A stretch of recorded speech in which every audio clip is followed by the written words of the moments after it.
Ladies and gentlemen,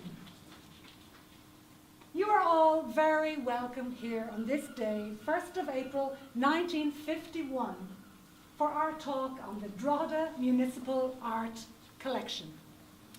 We hope you've all had a good look around all the fine artworks. Tonight we'll be launching this year's lecture series by taking you on a retrospective look at one painting in particular. My name is Bjorn.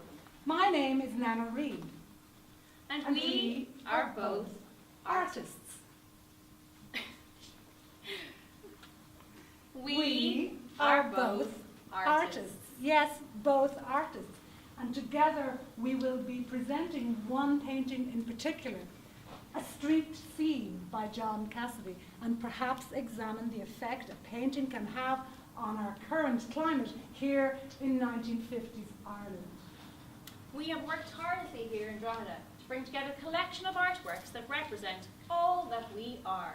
That's right. We are to be described in terms of class by an Irish man who went on to become a sculptor for the Queen of England, no less. John Cassidy happens to be a very fine artist who, as luck would have it, knew the characters of the town well, as he was barman in the White Horse at the time. We see the professor or hedge schoolmaster, educated class. Mrs. Fitzgerald, a society woman.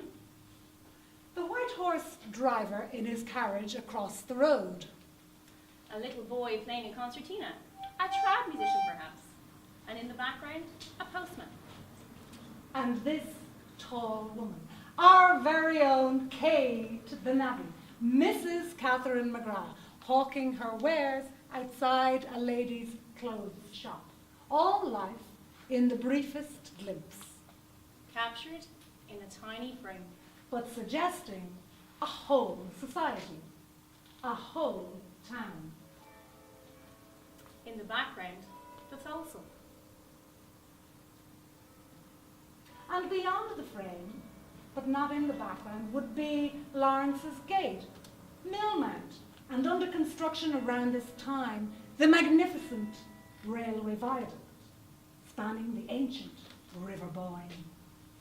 And still beyond the frame, the teeming world of women, children, and men. The high-ups, the lawyers, the bankers, the judge. Good evening. Sir Leyland, your mighty honour. Good afternoon. And the not-so-high-ups, the poor children. Come on, move it. Get on with it. What do you think you're paid for? Hurry up. Hurry up. There was little education for young people back in the mid-1800s when Kate the Navvy herself was a child. When she would have been around 11 years old or so, she was most probably employed in the Drogheda flax mills, as was the norm for society back then. The average age of each employee was between 9 and 13 years old. Conditions were not great. They were treated to frequent beatings, severe accidents took place, even fatalities. Come on. Last call for the mill. Call in all chiselers. Get in before the last bell. Please, miss, if you could just see to give my young one another chance, we'd be very grateful. Please, if you could spare some change. Put a beggar on horseback and he'll ride straight to hell. The back of me hand to you. Off up this direction would be Fair Street, leading over to George's Street, where the hawkers mainly plied their trade. And beyond that was Chester's Lane, where many of them lived, remarkable, resilient characters. Rose Mackin, Margaret Cahill, Biddy Dillon, Nora Thornton, and one old man of the town, a frequent visitor to Drogheda with his yarns and fables and tales of the ancient goddesses, a man called Sling the Pan. But not forgetting our very own Kate the Navvy.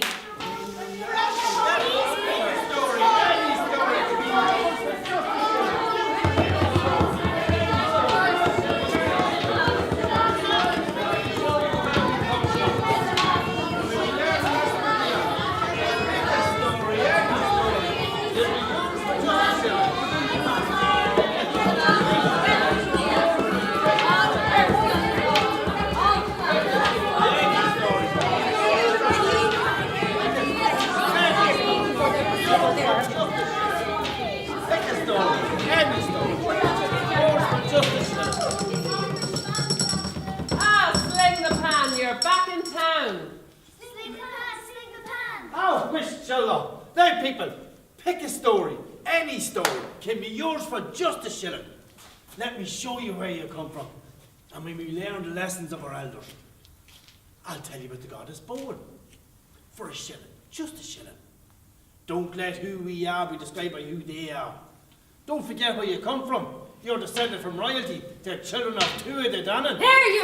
Be gone! Out of this town, your pagan nonsense! I'll leave him alone, he's only telling stories. Out! Away with you, vagabond! Corrupting these women with your heathen favours!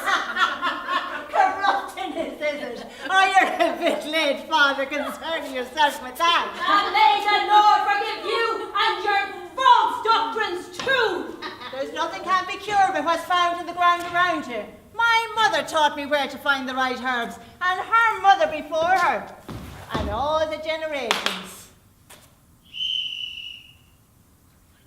Yes, there was great life and commerce on the streets, but the power and the leadership was still held by the wealthy landlords. The clergy and, of course, the mill bosses. There was at least one incident of assault brought to court, however. The women employed to keep the children under control beat them so badly that the children rioted.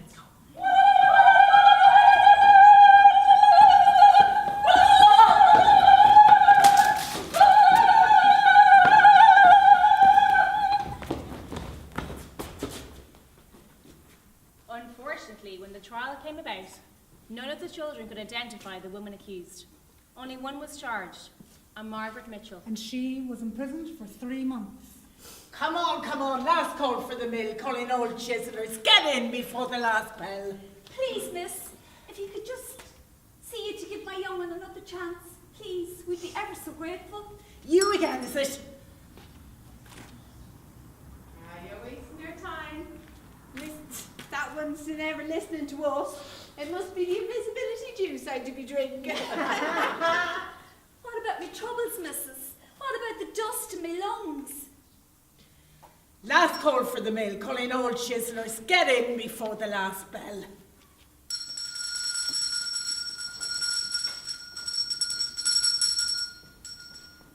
Oh, how times have changed in a short 100 years. It is hoped with the development of a free education system in Ireland, no child will have to work again. I think it is safe to say that no child will ever go hungry again. Indeed, and perhaps with the starting of a new arts council, we will feed more than just their tummies. Cultivating the creativity of our young should be of utmost importance. I just hope it is for all children, and not the select few. It's the 1950s, Nano, a new Ireland. Let us move along. Quick, ladies, into the Four more drinks, please, John Cassidy. You know I'm good for it. You know the rules, Carmel. No credit, you know the rules, Carmel. Well, what would you do if I told you I got 2 shillings for me wares today? Well, what is it the usual then, so? Hey! Cheers. Oh, lock the door, sorry, that's me. Lock the doors, ladies and gentlemen. We're having a lock-in. Oh, look. Look who it is. Here's my story, I'm Katie the Navvy, born and reared in Drogheda town. I was handsome, quick-witted and savvy, sorely missed when cruel fate struck me down. In my young years I worked in the cloth mill, a terrible fate for so many. All my youth tore away for a pittance in pay, making great sums of gold for the gentry. Hence my living was made as a hawker, selling flowers I picked by the vine, pins and needles and medals and rosary beads that I crafted each night in my home. Oh, after a long day of walking, I drop into the pub for a draught, and I drink and I sing all my troubles away, with the rest of the Chester's Lane gang.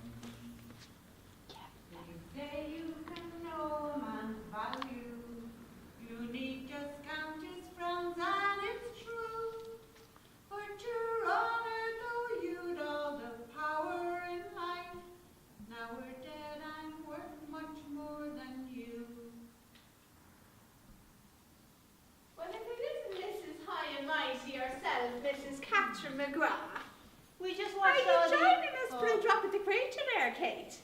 We just watched all the young ones being marched into the mill. Was your one amongst them, Kate? She was not, and nor will she ever be if I have my way. Oh no, I done my time. No daughter of mine is going to be torn to pieces in that mill. It's good for you now that you're married to a bridge navvy, isn't it?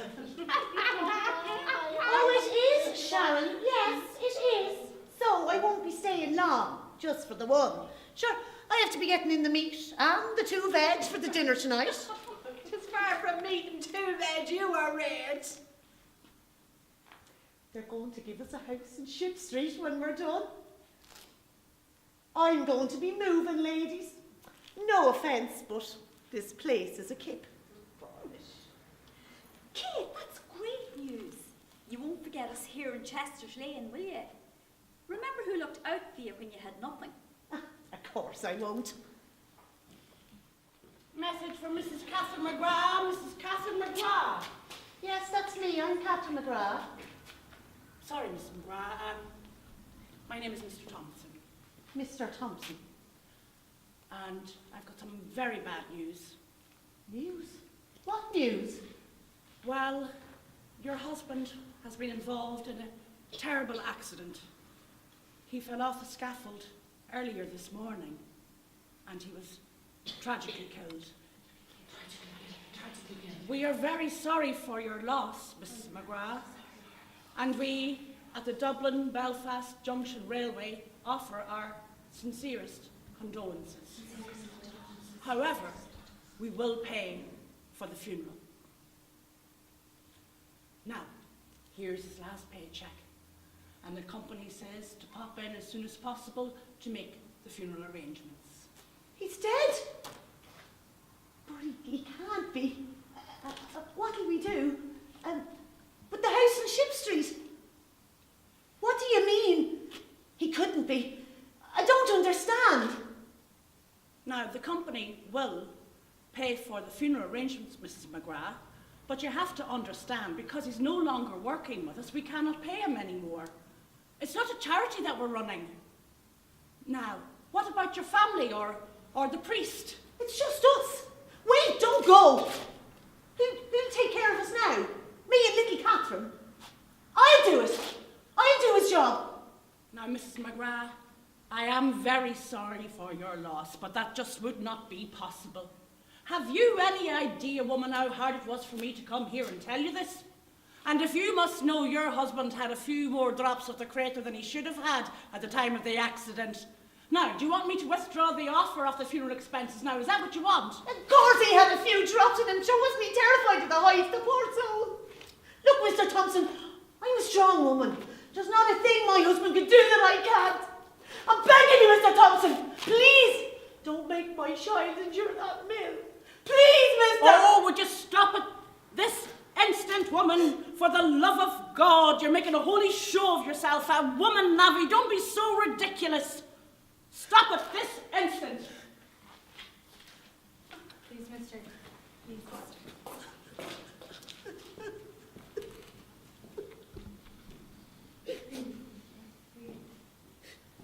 Here's my story, I'm Katie the Navvy, born and reared in Drogheda town. I was handsome, quick-witted and savvy, sorely missed when cruel fate struck me down. Jimmy. Oh, God, no. He'll take care of me now, huh? Will you? Will you? Oh, no. Look at you all. Judging me. Well, there's not one of yous here present should be throwing stones from your shaky glass houses. Not so high and mighty now, are you, huh? Wished you. Here, Kate, sit down there and take a minute. There's nothing you can do now. Have a drink. You can always go back to selling your rosary beads. I have a few bits and I'll help you get started. Maybe the priest will look after you like he said. Well, we all know that's not going to happen. And after all the holy pictures and rosary beads I sold, you think he'd have looked after me better? Wished woman. another drink. Who'll take care of me?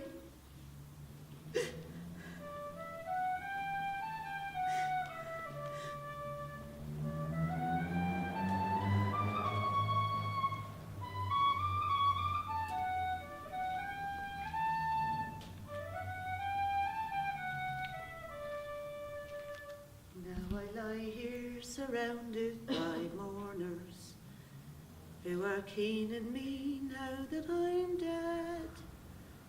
In my best widow's weeds they have dressed me, a gay bonnet they've placed on my head. I'm sorry for your loss, Kate. Thanks, John. I know how you could make a few bob. Make a few shillings, like.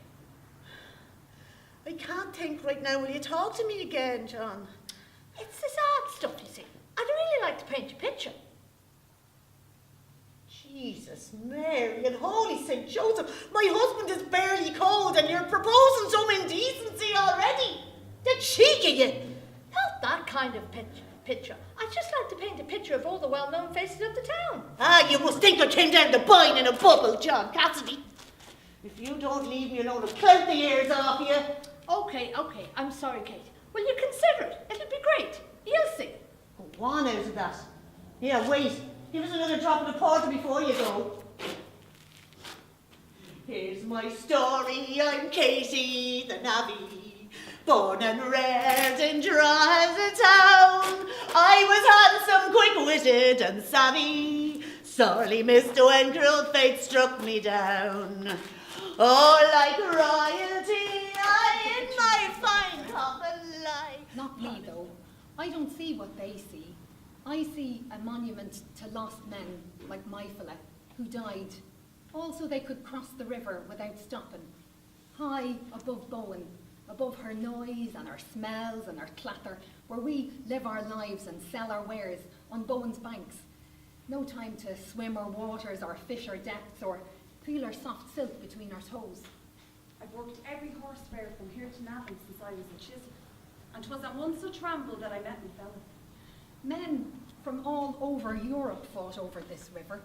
In ancient times, on Bradon Fassa gleaned its wisdom from her waters and fed it to Cuchulainn, the greatest Irish warrior.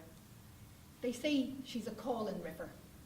Maybe the red-handed Aboyne reached up and grabbed my Jimmy, or maybe he jumped. Who's to know how it would take you? She gives and she takes, and when she tires of us, she retreats out to sea. The navigational routes, that's how they got their names, the navvies. The Boyne Viaduct, a monument to lost navvies and the speed at which we forget them. The other lads were all laughing and shoving at us, my fella. Do you have the cure for cowardice, missus? I've yet for a fear of heights. You think so tall and I. As a matter of fact, I do, says I to them, putting them in their place. Come here till I fix you. Oh, go on up there. Give me a hoosh give me a hoosh up. Whoa there. He sat beside me on the bridge as I took out some St. John's wort and told him to put it in his tea before going up in anything. We laughed at all the things we didn't say. We were promised a house built in the shadow of the great bridge, built from its leftover stone, no less. I was full of hope.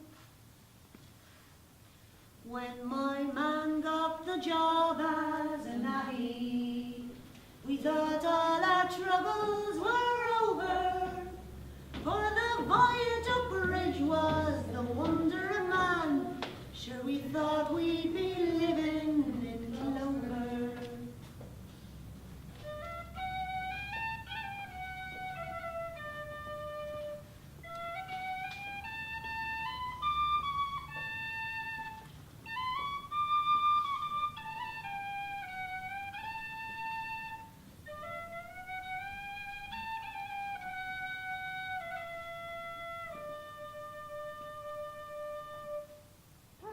What, Leah?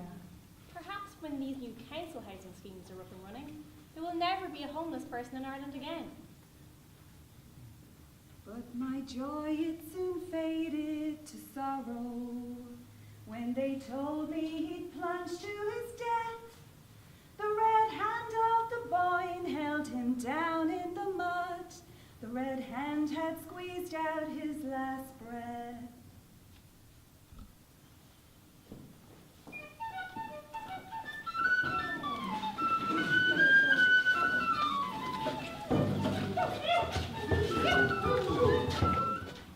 Oh, you've some nerve.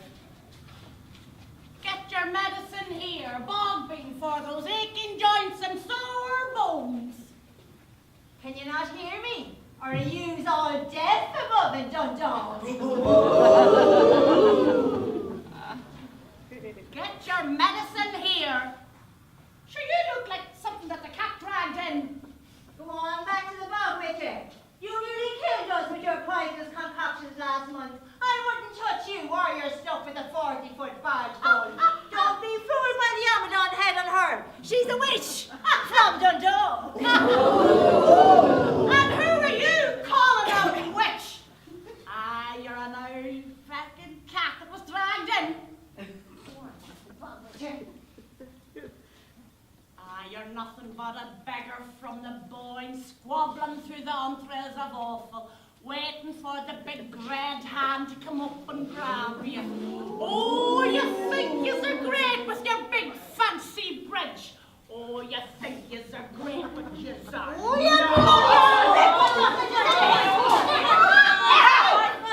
Well, best thing to come out of Drawda was that bridge into Dublin. Anyway, try only come down here to gather enough for the marriage money. Well, don't be so foolish as you were with the last marriage money. What did you just say? I said don't be so foolish as you were with the last marriage money.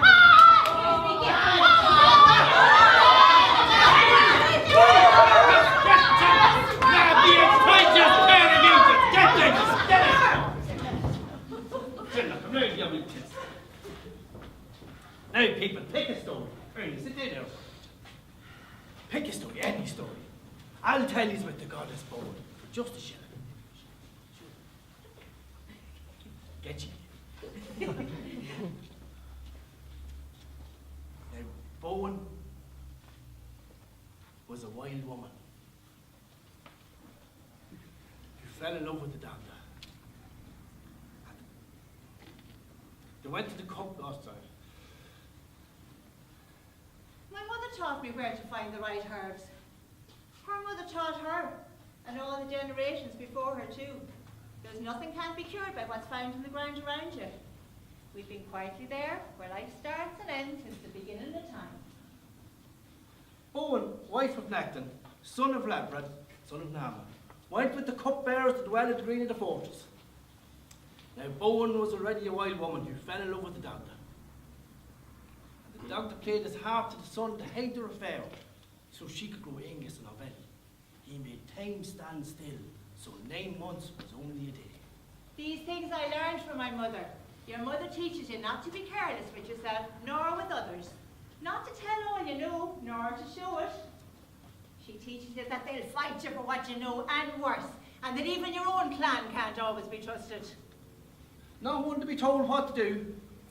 Bowen took it upon herself to head down to the well of the green with the sea gas. Now, this was not done. Whoever went to the well alone came from it not without disgrace. A woman knows you need to get right down and have a closer look. The true gems are hidden from most eyes. You need to pay attention. Tramping round with your hands in your pockets and your head in the air will yield nothing of any worth. You need to learn to see, to ask the right questions, to touch, smell, feel, and see what's revealed to you. There's a season for concealing and a season for revealing. These are the names the cupbearers that Necton had. It was Flesh, Lesh, and Lou. Unless the cupbearers went to the well, no human could come from it without disgrace. But Bowen, filled with pride and haughtiness, took it upon herself to head down and said the well had no power over her unless it could disgrace her shame. Watch where the animals go, and the insects. Follow their droppings and their sounds if you want to find what you need. As she went round the well tool to perceive the well's magic, out of the well broke 3 waves, and her right thigh, and her right hand, and her right eye burst. And out of the fairy mount she fled, fleeing the disgrace and fleeing the well, as far as the sea, with the water of the well behind her. She'll teach you how to cure wards. But she'll also teach you how to sicken a person that might be causing you trouble. But not to be overusing that either. Just to know how it can be enough, and that they know that you know. Yimba Bine, which means river mouth to Bine. Bine Drawda. Drawda. She teaches you what to plant, to keep them out. How to smell the root, to know what's bitter and what's not, to rub the bark, to know the secret place. She teaches you to move quietly so they don't disturb your work and they don't see where you're gathering or what. One day, Bine on the Market Brega broke every fence as far as the White Sea. Bowen was the name on that day. Of the wife of Labrador, son of Nama. The story of woe to the Whitford woman. These things I have learned from my mother. That of Mary Kennedy, who summons a Mrs. Margaret Cahill for abusive language in the market last Tuesday, and Mrs. Cahill as a cross summons out against Mrs. Kennedy for assault on the same occasion. That woman abused me in the worst form, and she called me everything bad. Silence, woman. Mr. Daly, you may cross-examine the defendant. So, Mrs. Kennedy, are we to believe you said nothing at all? No, you did not hit Mrs. Cahill, dear? No, I did not. Oh. And were you aware that Dr. Byrne was attending her? I was. But that was her husband that Oh! he better up my... You are a Dundalk woman. That I am, yes. And have you ever been up in the magistrates there? Well, I might have been, yes, about market business. But that woman there, she's only envious of me because I get along so well with everyone. You can't puzzle me, Mr. Attorney, if you please. Oh, indeed, I know I can't. You are just a mild, even-tempered woman. Only for I'm a good-tempered woman. I'm a bastard! Order! That'll do now. Have you any witnesses? I do, yes. Constable McQuillan, sure he saw it all. All I saw was Mrs. Cahill lying on the ground and Mrs. Kennedy standing over her. The case against Mrs. Cahill is dismissed. Mrs. Kennedy is fined £1, or in default you'll have to go to jail for 4. That is just a raging miscarriage of justice and racial prejudice against the people of Dundalk. And there will be no time to pay. You don't deserve the slightest consideration from the bench. Take her away, please.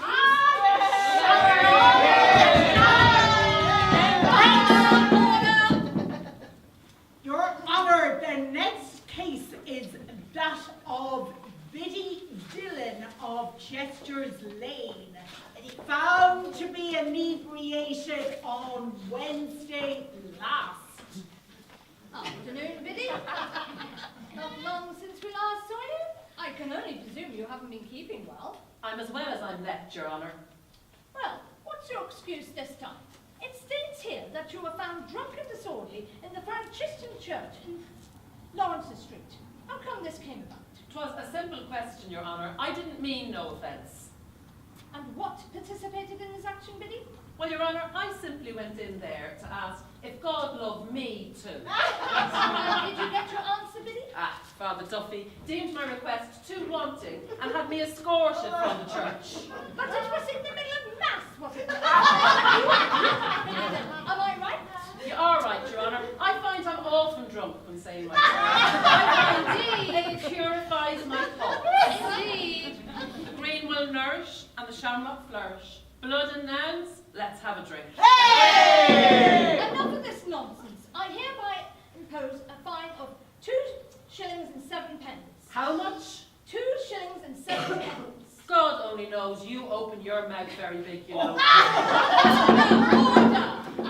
You have been warned, Mrs. Dillon, that the fine has to be paid or you will be committed to Scarlet Street Jail. Well, that's too bad. Long may you reign the promised land to gain. Long may you prosper on the bench. May the powers of glory descend before you and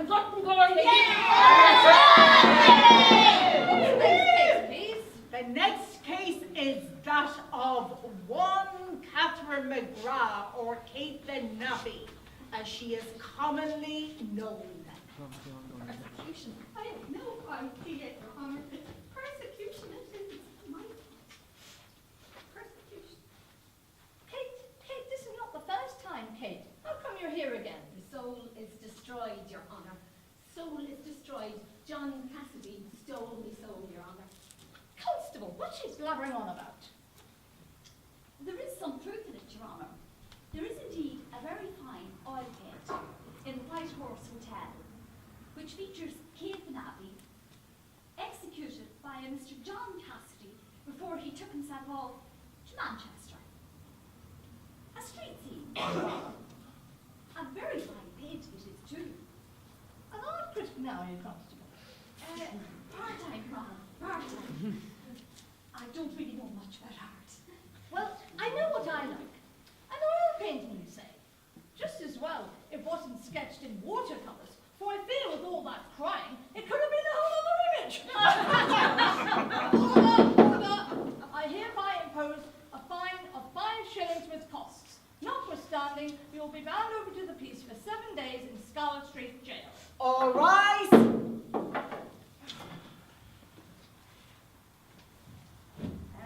Police were keen to escort me, for they said I was drunk and disorderly, and your eminent worship abhorred me, and you sent me to sleep in the can.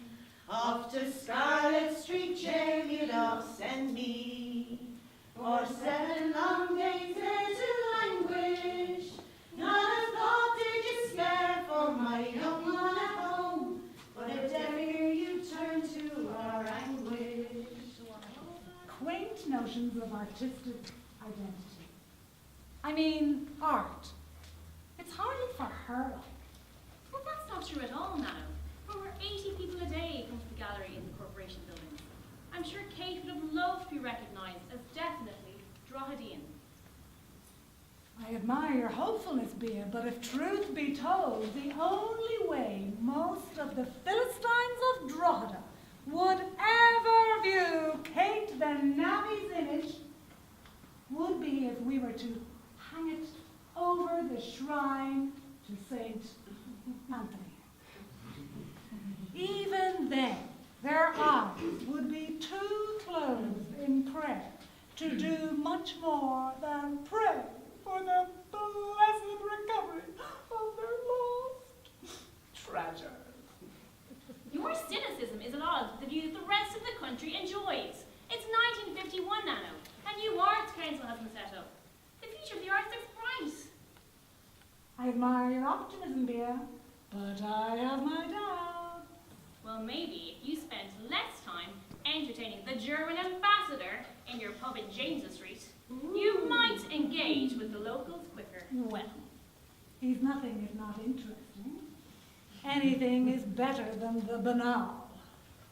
Give me European sophisticate any day over a pipe. True stuff. Goodness. Apologies. Present company excluded, of course. Well, it's no harm that we disagree from time to time.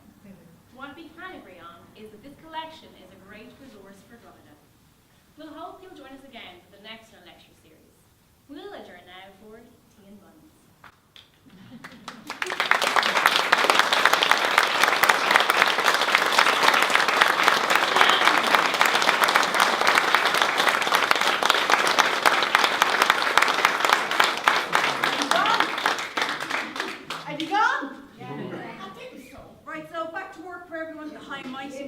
Tea and buns, but we have wares to sell. Poppies, I want my heads.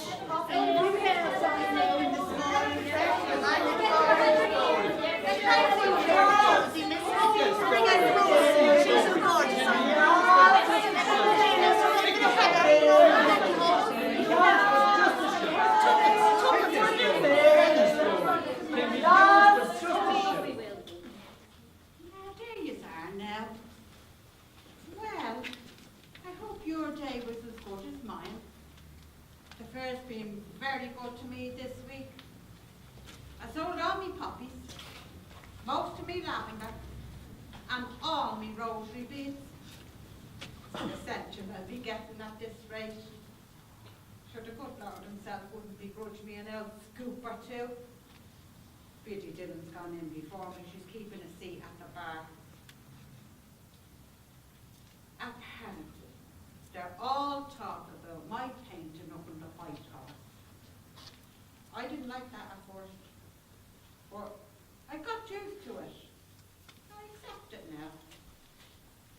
And apparently, up there with the Mona Lisa, the eyes follow you round, and I've a half smile that'll beguile the coppers from your hand. Grainne the Navvy, and the way she'd look at you.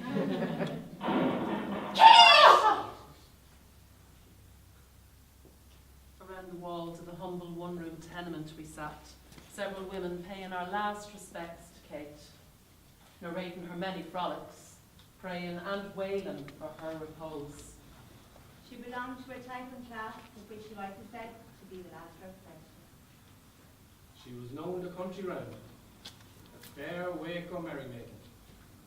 Some kind and generous hand supplied a highly polished oak coffin of the very best workmanship for poor Kate to take her long rest in.